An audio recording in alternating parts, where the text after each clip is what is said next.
Coming up on Mountain News at 6, a man is sentenced to prison for killing his girlfriend nearly 4 years ago in Rowan County. And State Auditor Allison Ball recently released audit reports. We will take a look at some of the issues that were found with one Eastern Kentucky fiscal court.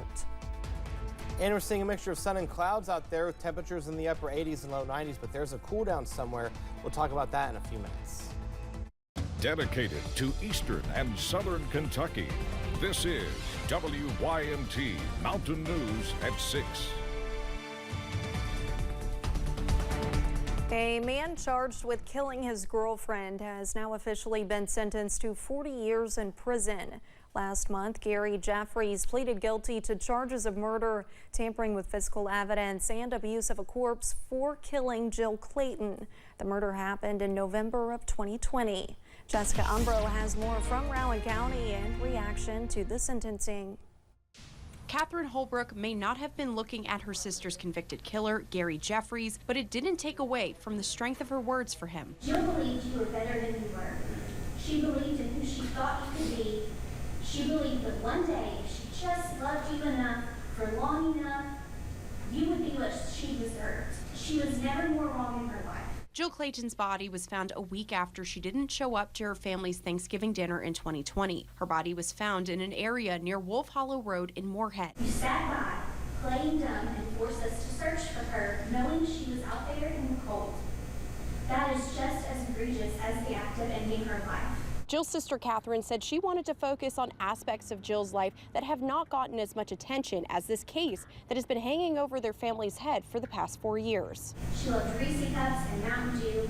She loved summertime, going to the lake, laying out on the rocks or drifting on a float. Catherine says she wants people to see her sister for more than her untimely death. Everything about her has been brought back to things about the crime or things about him or the fact that they had a toxic, abusive relationship. So I really want to bring the focus back to Jill and all the great things about her and who she was. And while Catherine and the rest of Jill's family left the courtroom to start a new chapter, Jeffries is just getting started with the next 40 years behind bars. Jill may not have been able to tell the truth about him, but we can. The people who showed up for her. In Rowan County, Jessica Umbro, WKYT. Catherine says she's thankful for the attention her sister's case has received, but wants to encourage anyone who sees someone being hurt or mistreated in a relationship to say something and do something. A Lexington man is facing charges for reportedly shooting at a car. Police received a call regarding a disturbance on Rodburn Hollow Road in the Moorhead area on Wednesday. After police showed up at the scene, they reportedly heard gunshots and saw a car that had been shot at multiple times. Police say the shooter then reportedly ran into the woods. Dante Duff was later taken into custody. He was charged with attempted murder and wanton endangerment, among others. A Johnson County woman is facing charges after she reportedly stabbed her husband. The incident happened at a home in the Whitensville community on Wednesday. According to the arrest citation, the man that was stabbed told police he and Christina Wireman got into an argument. The citation says she grabbed a pair of scissors and stabbed the man in the forearm. Christina Wireman was arrested but has since been released. She is set to be in court on August 7th at 11 a.m. A man has turned himself in to deputies following a violent incident in Mingo County, West Virginia. The incident happened early yesterday morning. Mingo County deputies report that Willard Tomlin is accused of strangling a driver while traveling in the back seat of a car. Tomlin is also accused of stabbing and injuring the driver. Tomlin was taken to the Southwestern Regional Jail. The driver is in critical condition at a hospital. 2 Corbin men are facing charges following a drug trafficking investigation. Deputies with the Corbin Police Department were led to a home in the Moore Hill area of Corbin as part of their investigation. A search warrant was executed at the home on Monday. Police seized an additional quantity of meth and cash during the search. 59-year-old Billy Jones and 67-year-old Frederick Owens were taken to the Knox County Detention Center. In Floyd County, 2 people are facing charges after drugs and cash were found. Deputies with the Floyd County Sheriff's Office and the Martin Police Department received some tips about illegal drug trafficking activity in the Allen and Middle Creek communities. Crystal meth, money, and drug paraphernalia were found. Michael Owsley and Alexander Skeens were taken to the Floyd County Jail. TGIF, the weekend is here, and we had a somewhat decent start to the weekend. We had a mixture of sun and clouds. Temperatures were in the upper 80s and low 90s. Take a look here at some of the highs for today. We made it to, well, maybe my clicker will work. There we go. 91 in Hazard, 89 in Manchester, 90 in London, 91 in Somerset, 92 is the current temperature in Harlan. Take a look outside right now.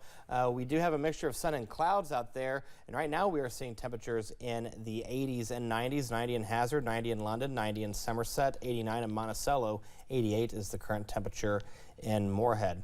All is quiet for the most part on live pinpoint Doppler radar. Just to the north and west of us towards the Danville area, seeing a stray shower or two, but that's about it, and that'll be the trend as we go throughout the evening and overnight hours, staying mainly clear. Temperatures will be in the 50s and 60s when you wake up in the morning. We'll see temperatures go back into the 90s as we go into Saturday and Sunday with a small thunderstorm chance, but we're going to cool off substantially, and I'll tell you when coming up in the First Alert forecast in a few minutes. Olivia.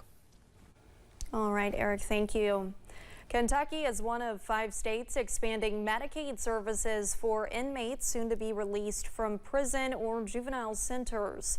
The program does not include jails. WYMT's Chandler Wilcox talked to a jail administrator about how expanded Medicaid could help them. A jail often includes people of many backgrounds. Anywhere from someone who comes in for a DUI to public intoxication to someone who's in here for robbery, murder.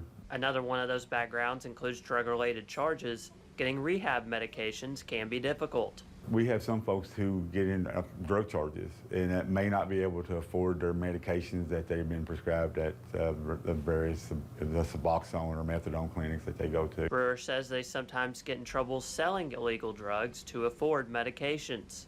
A lot of folks that we deal with are economically challenged, and then they burn a lot of bridges. He also says jails have a hard time paying for the medications themselves. If jails are added to the Medicaid program, inmates getting ready to leave can have more resources, both in terms of physical and behavioral health. With the increased drug use and kind of drugs that folks are taking now, it leads into mental health issues. And they can address the substance abuse part, but if you're not addressing the mental health issue, then you're still not addressing the problem. It is unclear when or if jails could be added onto the expanded Medicaid program. In Perry County, Chandler Wilcox, WYMT Mountain News. Kentuckians in prison or juvenile centers can become eligible for the expanded Medicaid up to 60 days prior to their release. Kentucky's medical marijuana law will go into effect at the start of next year, and it appears some businesses are having issues with medical marijuana license applications. Governor Andy Beshear says applications for those licenses are coming in, but says businesses planning to apply should go ahead and do so. As of July 9th, the state had received 13 applications. However, some of them have not yet been accepted. A lot of the applications that have come in already have been found deficient, though people are going to get a chance to cure them because they appear to be using guides from other states. The deadline for businesses to apply for a medical marijuana license is the end of August. Last week, Kentucky Auditor Allison Ball released audits for the Perry County Fiscal Court. As WYMT's RJ Johnson shares, officials are working to fix the issues that were pointed out. In audits for 2021 and 2022, Kentucky Auditor Allison Ball found the Perry County Fiscal Court failed to provide correct documentation for other parts of the audit. Judge Executive Scott Alexander says they have since put in place internal controls and new software. And we've made those changes. We've put new programming in place. We've updated our system to be like the majority of the other counties in the state of Kentucky. and we're headed in the right direction. The audit states the county needed guidance on the transfer of financial management for Perry County Sanitation District 1. We put the account under the Perry County Fiscal Court. They thought it would be cleaner to put it under Chris Gooch. Sanitation District 1 is an entity on its own, but it falls back to the Fiscal Court's responsibility to see that it can pay its bills. However, Alexander says they will continue helping the sanitation district. There's not enough money to be made in wastewater treatment for it to, pay and maintain a positive cash flow. Another thing mentioned in the audits was the court not maintaining adequate control over cash, receipts, debt, and reporting. Alexander says it comes down to a staffing issue. They want like one person to receive, one person to check, one person to do the deposit, and then a different person for each stage of that. And it's really hard for rural counties to hire enough personnel to do each individual thing. And we need to do better. We need to do a better job in getting everything documented exactly the way that the auditor wants it presented to them, and that's where we're going to be. He says they will continue working with the auditor's office to ensure the best for the county. We've had multiple meetings with the auditor's office. We've had multiple meetings with our team members, our department heads, and we feel confident that the 23 and the 24 audit will show that we're getting everything in compliance to how the auditor's office wants it. In Perry County, RJ Johnson, WYMT Mountain News. Alexander says COVID caused some issues that they are still working through. Earlier this week, the Wood Creek Water District issued a boil water advisory for 3 areas in Laurel County. Officials with the utility company posted on social media that there had been advisories issued for customers in the West Laurel Water Association, the East Laurel Water District, and the Wood Creek Water District. But officials provided an update saying the advisory had been lifted yesterday afternoon. Take a look at the numbers for today. We had highs in the upper 80s and low 90s. That trend will continue throughout the weekend, but we are going to cool off somewhere. I'll tell you when in the first alert forecast in a few minutes. And folks in Johnson County are mourning the loss of a longtime firefighter who served for the Paintsville Fire Department in many roles. Visit